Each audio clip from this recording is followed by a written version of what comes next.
அதிரசத்துக்கு பாகு காய்ச்சி நாம் இப்போ கிண்டிக்கிட்டே இருக்கணும்.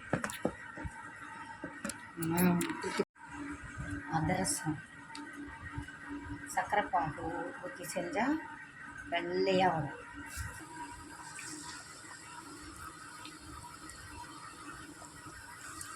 இன்னும் கொஞ்சம் போட்டுருவோம். நம்ம சர்க்கரை பாகு நல்லா பச்சரிசி மாவு அரைச்சி வச்ச மாவு அரைச்சிக்கிட்டு ஈரப்பாயத்தில் காய வச்சு ரைஸ் மில்லில் கொண்டு அரைச்சிட்டு வந்தது. இது வெள்ளத்தில் செஞ்சால் ரெட் கலரில் வரும். இந்த சர்க்கரை பாகுங்கிறதுனால லைட்டாக நான் தேங்காய் எண்ணெய் தடவிக்கிறேன். ஏன்னா அது ஒட்டாமல் இருக்கும். நல்லா மாவு டேஸ்ட்டாக இருக்குது. நிறைய மாவு வேற கிண்டிட்டேன். கொஞ்சம் கத்திரி துணி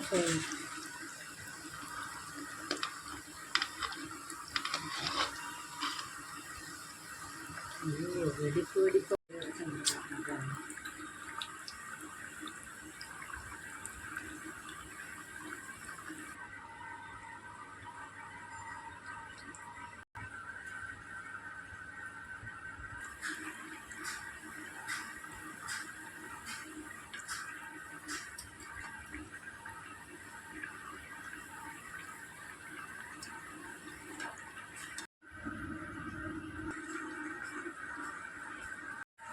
செஞ்சு முடிச்சாச்சு. அதிரசம் எடுத்து சாப்பிட்டு பாடுறா செல்லம்.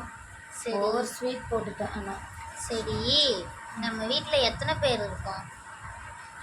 2 பேர். கோழியோட சேர்த்து 3 பேர். இந்த அதிரசத்தை கோழி சாப்பிட முடியாது. கடையா வைக்க போகிறோம். பக்கத்து வீட்டுக்கெலாம் கொடுக்கணும்ல. இவ்வளோவா செய்வாங்க?